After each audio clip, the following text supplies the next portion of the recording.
महाराष्ट्राचे माजी मुख्यमंत्री व विद्यमान उपमुख्यमंत्री देवेंद्र फडणवीस यांचा ड्रीम प्रोजेक्ट असलेला समृद्धी महामार्ग आजपासून अस्तित्वात आला आणि आज त्याचे लोकार्पण देशाचे पंतप्रधान नरेंद्र मोदी यांच्या हस्ते नागपूर येथे पार पडले।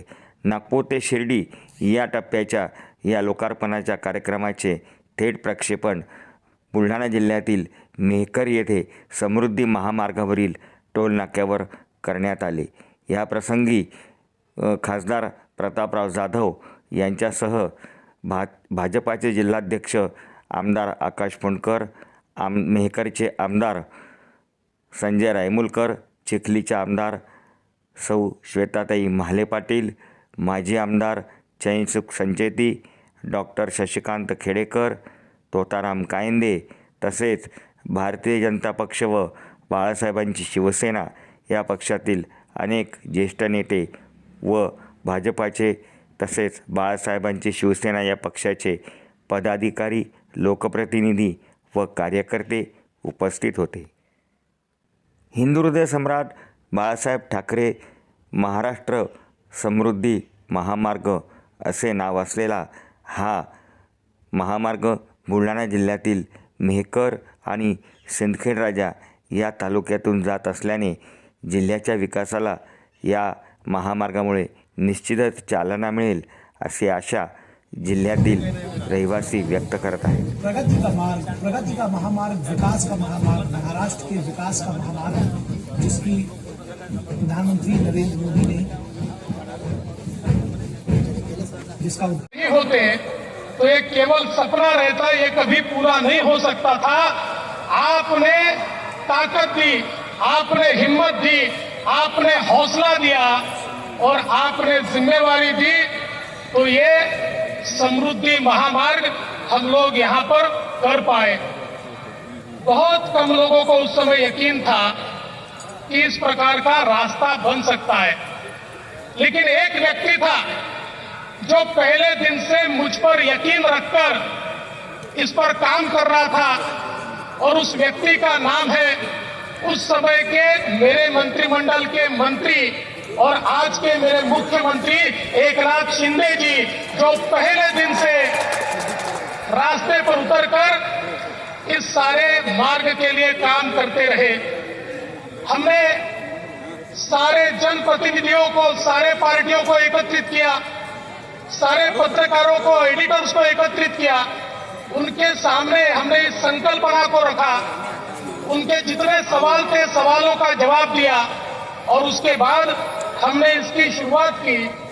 सबसे पहले भूमि अधिग्रहण एक बहुत महत्वपूर्ण विषय था, उसके लिए काफी राशि चाहिए थी, कोई बैंक देने को तैयार नहीं थी। प्रधानमंत्री जी, हमारे महाराष्ट्र सरकार के कुछ बेटे ऐसे हैं जिनके पास बहुत पैसा है, MMRDA है, MIDC है, सिडको है, तो हमने उनको कहा कि सारा पैसा बंबई में कमा के बंबई में मत लगाइए, अब ये पैसा विदर्भ, मराठवाड़ा, उत्तर महाराष्ट्र को भी लगाइए। हमने उनसे पैसा उधार लिया और सारी जमीन का अधिग्रहण किया। केवल मात्र 9 महीने में 700 किलोमीटर के जमीन का हमने अधिग्रहण किया, एक भी लिटिगेशन नहीं हुई। और मैं ये बताना मेरा फर्ज मानता हूं, हमारे एकनाथ शिंदे जी ने स्वयं जाकर वहां पर सिग्नेचर की, क्योंकि उस समय के उनके नेता गांव में जाकर विरोध करते थे। उन्होंने गांव में जाकर सभा ली और कहा 1 इंच भी जमीन मत दीजिए। 15 दिन में उस गांव की 1-1 इंच जमीन हमको लोगों ने दी और एकनाथ जी ने स्वयं जाकर वहां पर सिग्नेचर की और हमने पूरा समृद्धि महामार्ग का अधिग्रहण यहां पर किया। महाराष्ट्र समृद्धि महामार्ग ये हमारे विदर्भ और मराठवाड़ा के विकास के लिए बहुत आवश्यक है। मुझे बहुत खुशी है कि आदरणीय देवेंद्र जी ने मुख्यमंत्री के काल में इस मार्ग की शुरुआत करने का संकल्प किया। एकनाथ जी उस समय मंत्री थे, उन्होंने विशेष रूप से इसकी जिम्मेदारी संभाली और आज एकनाथ जी और देवेंद्र जी के नेतृत्व में इस महामार्ग का निर्माण पूरा हुआ है, जो विदर्भ और मराठवाड़ा में पिछड़े हुए क्षेत्र के लिए एक बहुत बड़ी सौगात है। मैं विशेष रूप से आदरणीय एकनाथ शिंदे जी का, देवेंद्र जी का, MSRDC के सभी अधिकारियों का, महाराष्ट्र सरकार का हृदय से अभिनंदन करता हूं, उनको बहुत बहुत शुभकामनाएं देता हूं। वैसे MSRDC से मेरा बहुत भावनात्मक रिश्ता रहा है। मैं MSRDC का संस्थापक भी हूं और उसी समय मुंबई में 55 उड्डान पुल और देश का पहला express highway Mumbai Pune express highway और वर्ली बांद्रा सी लिंक प्रोजेक्ट MSRDC के द्वारा ही बनाए गए थे। और आज MSRDC ने ये भी काम किया है, इसके लिए मैं निश्चित रूप से MSRDC का, देवेंद्र जी का और एकनाथ जी का हृदय से स्वागत करता हूं। असताना आणि आम्ही दोघंही एकत्र असताना आणि आदरणीय प्रधानमंत्री महोदयांच्या हस्ते याचं लोकार्पण होतंय, याचा आनंद खूप मोठा आहे।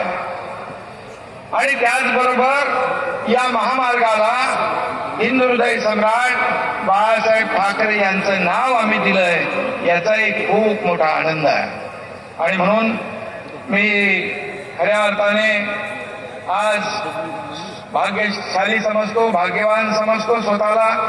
देवेंद्रजींनी आम्ही सुरू केला हा महामार्ग आणि आज आमच्याच काळामध्ये कारकिर्दीमध्ये याचं लोकार्पण होतंय। याच्यामध्ये खूप अडचणी आल्या, देवेंद्रजींनी सांगितल्या, परंतु लँड ऍक्विजिशन मध्ये खूप विरोध झाला, विरोध करायला लावला, बैठका झाल्या, जमीन देऊ नये म्हणून, हा प्रकल्प होऊ नये म्हणून अनेक लोकांनी प्रयत्न केले।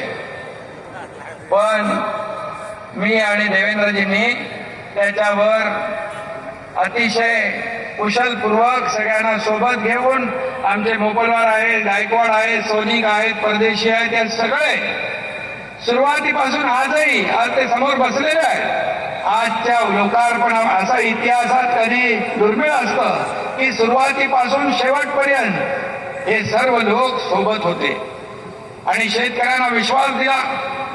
त्यांना वाटलं आमचे पैसे भेटतील की नाही, परंतु आम्ही RTGSच्या माध्यमातून त्यांच्या खात्यात पैसे जमा केले, त्यांच्यामध्ये एक विश्वास निर्माण केला।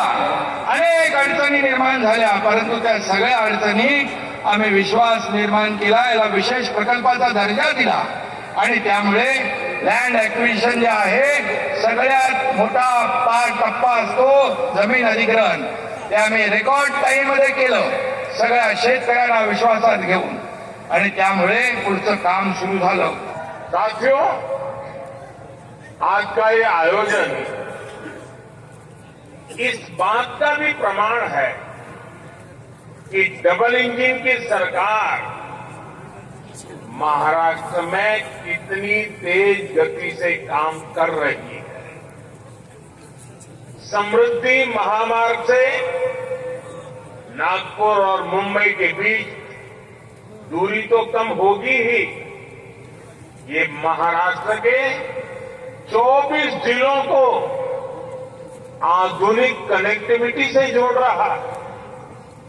इससे खेती किसानी को, आस्था के विभिन्न स्थलों में आने जाने वाले श्रद्धालुओं को, उद्योगों को बहुत बड़ा लाभ होने वाला है, रोजगार के नए अवसर बनने वाले हैं।